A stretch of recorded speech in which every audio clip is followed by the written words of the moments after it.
गणेश जी बुधवार व्रत कथा। जीवन में सुख समृद्धि के लिए बुधवार का व्रत रखा जाता है। बुधवार का दिन सभी देवी देवताओं में सबसे पहले पूजे जाने वाले भगवान गणेश को समर्पित होता है। बुधवार के दिन उपवास करने से विशेष महत्व होता है, क्योंकि बुधवार के देवता भगवान गणेश बुद्धि के देवता हैं। आइए सुनाते हैं बुधवार की कथा। एक समय की बात है, ये व्यक्ति का विवाह हुए कई वर्ष बीत गए। विवाह के बाद उसकी पत्नी एक बार अपने मायके गई हुई थी। पत्नी के मायके में रहने के कई दिनों बाद पति अपनी पत्नी को विदा करवाने के लिए ससुराल पहुंचा।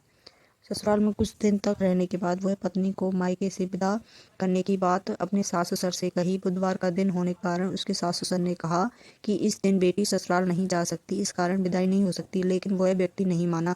अपनी पत्नी को मायके से विदा कराकर अपने घर की तरफ चल दिया। रास्ते में जाते वक्त पत्नी की को बहुत तेज प्यास लगी। जब पति पानी की तलाश में इधर उधर भटकने लगा, काफी देर के बाद जब वह पानी लेकर लौटा तो उसने देखा उसकी पत्नी के पास उसी की वेशभूषा में कोई और व्यक्ति पत्नी के संग बैठकर बातें करता हुआ दिखाई दिया।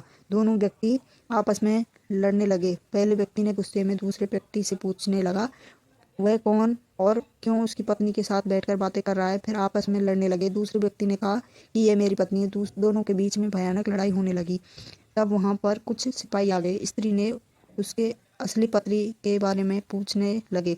दोनों व्यक्तियों को देखकर स्त्री हैरान हो गई कि मेरा पति कौन सा है। वह दुविधा में पड़ गई, क्योंकि दोनों में एक जैसे ही लग रहे थे। तब पहला व्यक्ति परेशान होकर मन में कहा कि भगवान, ये कैसी लीला है। तभी आकाशवाणी से हुई, बुधवार के दिन पति पत्नी को विदा करवा कर नहीं ले जाना चाहिए था। यह सब सुनकर पहला व्यक्ति समझ गया कि यह भगवान बुद्ध की लीला है।